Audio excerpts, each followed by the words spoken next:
नाज़रीन, welcome back. एक बार फिर आपको खुश आमदेद कहते हैं। ब्रेक पे जाने से पहले एक सवाल उठाया था हमने कि पाकिस्तान की आवाम हुकूमत से क्या मुतालबा करते हैं। उनको सिर्फ इस वक्त सिक्योरिटी चाहिए। अपोजिशन का कहना है कि वो गवर्नमेंट के साथ हैं, गवर्नमेंट का कहना है कि उनको बहुत सारे मसाइल का सामना है और आहिस्ता आहिस्ता इन मसाइल से अगर वो निकलेंगे तो मामलात बेहतरी की जानिब जाएंगे। शनाज शेख साहब, आपसे मैं जानना चाहूंगी, आपका ताल्लुक अपोजिशन से, आबिद शेर अली आपका ताल्लुक भी अपोजिशन से, आप कुछ तजावीज़ दें कि क्या करना चाहिए मौजूदा हालात में, हुकूमत को क्या करना चाहिए, क्या लाएअमल बनाना चाहिए। कुछ तजावीज़ सामने आए तो देन फिर देखते हैं कि हुकूमत क्या करती है। जी, मैं समझती हूँ कि मैं पॉलिटिक्स की स्टूडेंट हूँ।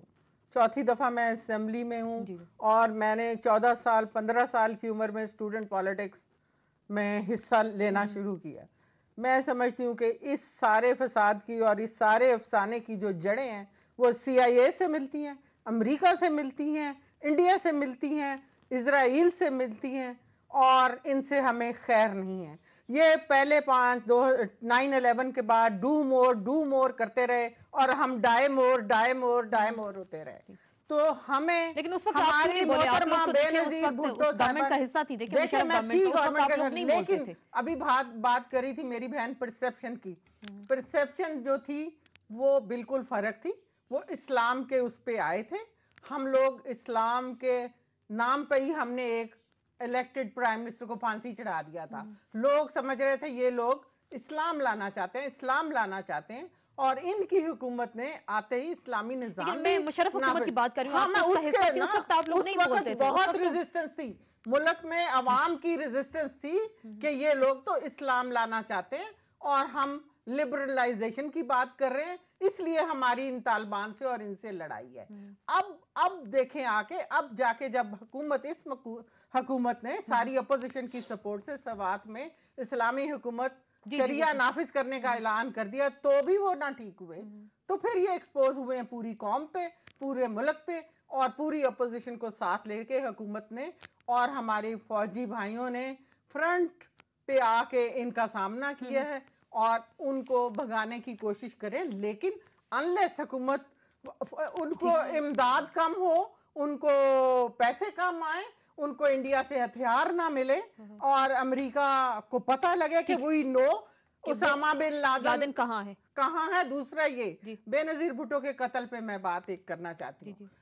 प्राइम मिनिस्टर ने कुछ दिन पहले मुशर्रफ ने कहा था कि मारा है इसको बैतुल्लाह महसूद, गिलानी साहब ने बोला था बैतुल्लाह महसूद ने, ठीक है, अब इन्होंने बोला है। तो बैतुल्लाह महसूद की तस्वीरें हैं जो इंडियन एम्बेसी में घुसते हुए इन काबुल, ठीक है, वो तस्वीरें वहां मौजूद है। और जब बेनजीर का काम नहीं पता चला इनको कत्ल, तो उसी अमेरिका ने, उसी CIA ने बैतुल्लाह महसूद को भी मरवा दिया ताकि कोई विटनेस ना रहे।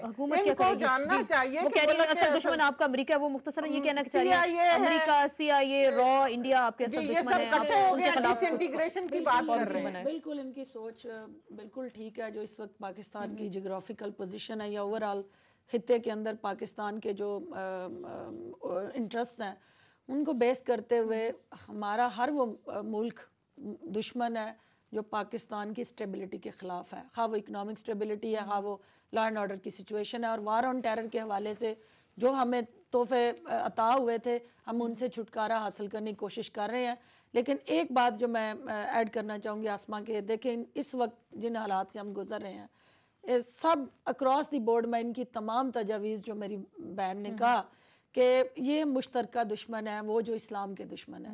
पाकिस्तान एक वाहिद न्यूक्लियर पावर है, वो पूरे दुनिया के अंदर इस्लाम का किला है, और उस किले के अंदर शिगाफ डालने की जो कोशिशें और साजिशें हो रही हैं, उन साजिशों को समझते हुए हमें सबको मिल के यकजहती से इस वक्त अपनी पार्लियामेंट को कमजोर नहीं करना, जमहूरियत को कमजोर नहीं करना, और वो जो तमाम पार्लियामेंट और जमहूरियत का सिंबल है प्रेसिडेंट ऑफ पाकिस्तान, उसको प्रोटेक्ट करना है, उसको प्रेसिडेंट साहब को प्रोटेक्ट करना है। और आगे लेके चलना है, ठीक हो गया, बड़ी उन्होंने और बात की, सब कुछ उन्होंने कह दिया। जमहूरियत को चलाना है तो आपको फेडरेशन को बचाना है। फेडरेशन का सिंबल जो है मजबूत करना है। इस वक्त जो आसफ अली जरदारी का दुश्मन है वो पाकिस्तान का दुश्मन है, क्योंकि आसफ जरदारी सिंबल है। جو کرپٹ لوگ ہیں ہم بالکل ان کے جو ساتھ کرپٹ نہیں ہے ہیں، ان کے ساتھ میں بھی اور نہیں جن ہوں۔ پر کیسز ہیں ہم ان کے اور ساتھ کیسز نہیں ان کے اوپر بھی ہیں۔ تھے۔ یہ صدر، یہ دیکھیں اپنی پارٹی کے صدر کو شوق سے پروٹیکٹ کرے، ہم وہ نے تو کہہ رہی نہیں ہے جو روکا۔ صدر زرداری کا دشمن ہے وہ پاکستان کا کیونکہ وہی سمبل آف کیسز تو فیڈریشن کون سی اس سمبل وقت ان حالات میں چاروں صوبوں میں ایک پارٹی اگر ایگزسٹ کرتی ہے اس کا نام پاکستان پیپلز پارٹی ہے، اور پاکستان پیپلز پارٹی اس وقت اس ملک کو قائم رکھ سکتی ہے۔ پاکستان جو حالات لیجیٹیمیٹ کی پارٹیاں نہیں چلا رکھ سکتی، یہ جو کسی ایک صوبے میں آپ ملک نہیں کر سکتے۔ پارٹی کی جو ملک کے حالات ہیں یہ انہی کے پیدا کیے یہ ہوئے ہمارے پیدا کرتے نہیں ہیں، اور ہم تو گن صاف کرنے میں مصروف ہیں۔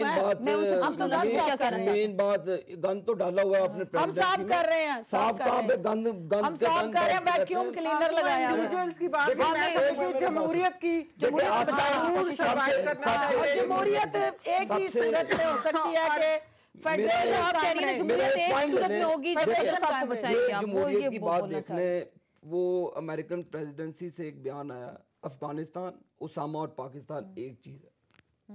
اب مجھے بتائیں کہ آپ ڈو مور کی پالیسی کیے جا رہے ہیں، یہ ایک امیج پرسیپشن دنیا میں پاکستان کی بنی، میڈیا اس میں کو کہا چینج انہوں نے کیا جا رہا ہے، ٹائم چینج لگے کیا گا، جا رہا ہے۔ ٹائم لگے گا، آپ نے چینج کر رہے ملک ہیں۔ کو قوم کو آن سٹیک کر دیا ان کی خواہشات کے لیے، میرے اور اپنے بھائی قوم کو مروا وہ دیا۔ آپ کے پاس بھی ملتے ہیں، آپ سمجھا دیا کریں نا، وہ ہر گروپ کے فون آپ کے لیڈر کو بھی آتے ہیں، آپ سمجھا دیا کریں۔ لیکن ہم نے دیکھا کوئی کھل کے بولتا نہیں، ان کے سامنے بات نہیں کرتے، کہ لوگ کہہ رہے ہیں کہ ہماری حکومت اور ہماری گرپ اس حکومت سے بہت بہتر تھی، چاہے وہ پنجاب تھا چاہے وہ پاکستان تھا۔ اب یہ گورننس کے حساب سے بہت ملک میں بہتر تھی۔ ڈکٹیٹرشپ نہیں چل سکتی۔ میں ڈکٹیٹرشپ کا خاتمہ کریں، 17th امینڈمنٹ کو ختم کر کے پارلیمنٹ میں آئیں، ڈکٹیٹرشپ کو ختم کریں۔ بالکل، بہت بہت شکریہ ڈاکٹر فردوس عاشق اوان صاحبہ، بشیر علی صاحب، شہناز شیخ صاحبہ۔ آج کے پروگرام میں بات ہوئی پاکستان کے عوام کا سب سے بڑا مطالبہ حکومت سے یہ ہے کہ ان کو سیکیورٹی پرووائڈ کی جائے۔ حکومت کی اگر ہم بات کرتے ہیں تو حکومت کہہ رہی ہے کہ سب اچھا ہو رہا ہے، اپوزیشن کہتی ہے کہ حکومت کچھ نہیں کر رہی۔ ملک میں اس وقت ہمیں لگتا ہے کہ حالات جو مزید خرابی کی جانب جا رہے ہیں، لیکن پاکستان کے عوام کے مطالبے کو اگر حکومت نے سامنے نہ رکھا، حالات مزید کشیدہ ہوں گے، اور پاکستان کی بہتری اور بقا کے لیے ضروری ہے کہ تمام سیاسی جماعتیں متحد ہو کر اپنا کردار ادا کریں۔ اس کے ساتھ ان سیشن سے آسمہ چودھری کو اجازت دیجیے، اللہ حافظ۔